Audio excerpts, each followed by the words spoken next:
Okay, here we are again, Bullseyes at the Buckeye series. Today we're talking about one of the most important training tools you'll ever use, which is your phone, specifically the camera. So today I'm going to show you what I'm doing when I video myself shooting, what I'm looking for, and why I do it. To start off, right now I am changing a lot of things in my form, resetting some stuff, getting it where I like, and I've kind of done all of that already.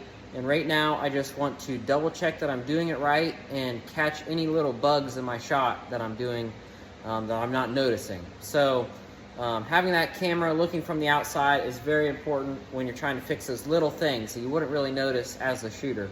But from a spectator point of view, you can really see that. So I got my camera set up, good place to be. It's just straight down the shooting line, kind of in that range. I guess you guys are a little bit off on the shooting line. But that's close enough.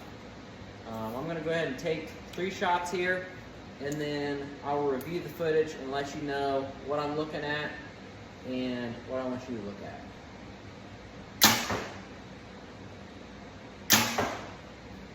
And shooting in front of a camera can kind of help you get used to a pressure situation. If you would consider that a pressure situation, maybe you post it on Instagram, Facebook, for other people to see, put a little bit of pressure on. It's always good practice. That shot held a little bit long, but it still felt all right. Okay, that's the first end. Okay, here's the second end. This will probably be my last 3 arrows, and then I'll review some, see what I need to work on, and then try to fix it over the next couple ends. So this time I'm really focusing on getting my hip and lower body tensions where I want them to be. Ooh, that shot felt really good.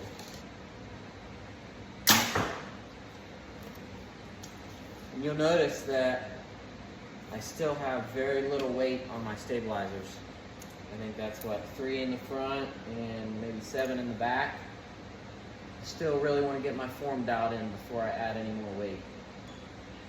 Here we go. It's a good shot. I'm just going to do one shot. That way you get a good idea. Keep it simple. So first thing we're going to look at is draw. So I'm controlling my breathing before the shot. You can kind of see that there. Raising the bow up. Kind of lost track of the target there. Looked off to the side. Probably need to watch out for that. Raise the bow. Good, looks good. Bring it back, come to anchor. Oh, there's the first problem. So you can see as I come to anchor, see how my head comes to the string instead of the string coming to my head? Just like playing an instrument, you don't want to move your body to fit the instrument. You want the instrument to fit you. So same thing with archery. That's the first thing I got to work on. Looks pretty good there. Let's look at follow through. Follow through looks pretty good. Bow swings forward nicely. Only thing I'm seeing is my whole upper body kind of goes backwards as I shoot versus staying stationary. My hips are really solid. Like I said in the video, I was really focusing on making sure I got my hip tensions right, and you can see my arrows don't shake very much in my quiver, so my hips were very solid throughout the shot, just that upper body that kind of swayed back.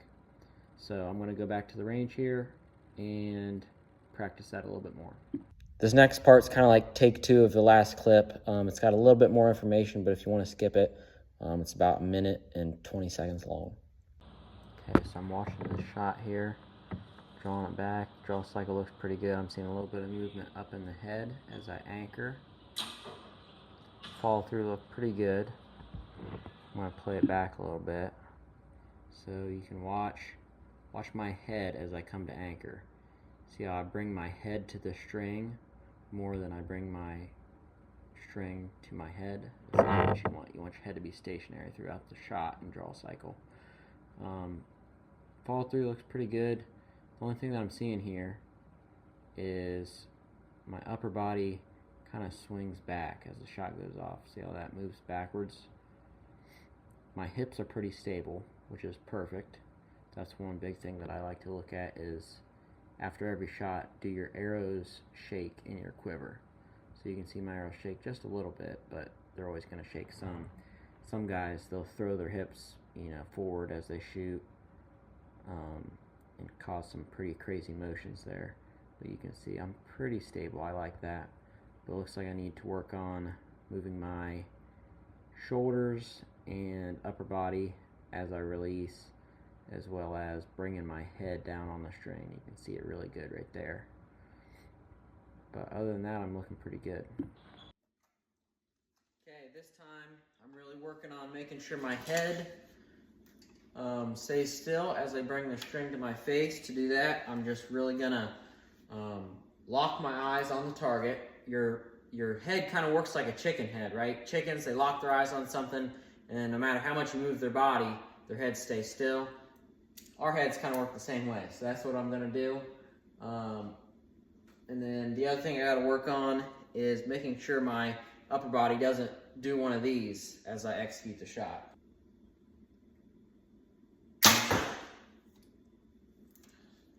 Couldn't quite tell if that one was great. I'll shoot another one here. I think my head was pretty solid on that one.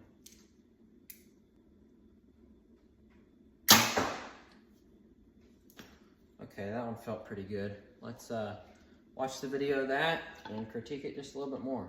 See how helpful this is? I would have never known about some of these things without video. Okay, here we go. So this is after critiquing those couple things. So chicken head and body sway, that's what we're looking for here. There's the draw. Oh, see my head moved a little bit still that first shot. Post-shot execution. Got a little bit better on that torso movement. It's kind of hard with a big heavy target bow like this. Let's see on this second shot. I think I did a little bit better on this one, but let's see. Draw back. Still move my head just a little bit.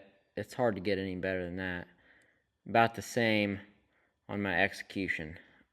I'm going to try leaning forward, and by that I mean just putting slightly more weight on my front foot towards the target, and that should help with the lean. And then adjusting peep height might help with that head position as well. So I'll have to double check that. And keep in mind that your peep height changes when you shoot different distances. So when I'm set up for 50 meters, my peep height is going to seem different than it is right now at 20 yards. So that's something I'll have to play with when I start shooting outside at 50. But let's shoot a couple more shots and double check this. Okay, here we go. This last shot.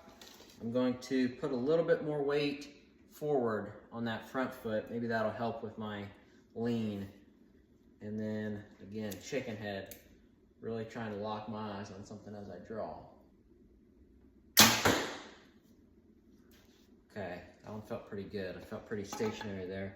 Heard my arrows rattle just a little bit, but not too bad. Let's check it out. Okay, here we go. Let's skip through this a little bit. Again, putting a little bit more pressure on that front foot. Try to stop that lean. And then chicken head. That's the big things we're looking at here. Okay, there we go. Draw back. Move my head just a little bit, but I'm going to call that all right for this peep height. I'll check it again once we get out to 50 meters and see what it looks like there. So shooting, shooting, shooting. And I'm going to call that pretty good for the lean there at the end, because there's a little bit of weight transfer between that rear arm and the front arm, and you almost lose just a little bit of balance. But I cleaned that up a good bit. Looks like my hips shook just a little bit, so I'll work on that over the next few practice sessions and really get that tuned in. I'm still going to video as I go and just check these videos just like I'm doing now for those same things, and then make sure I'm sticking to the plan. Okay, so that was a really technical video. If you've got any questions, make sure you drop them in the comments. Tomorrow we're having another episode, of course. I think it's going to be about what the actual shoot is about, right? The Buckeye Classic in Dublin, Ohio. We're going to talk about the format, talk about what my strategy is going into it versus other shoots. We're going to talk about just stuff to do in that area. I'm only about an hour from Dublin, so if you're going to the Buckeye, you'll definitely want to tune in to that video, or if you're just interested in general USAT info, make sure you see that tomorrow. And of course, make sure to follow, like, subscribe. You all know what to do. And see you soon.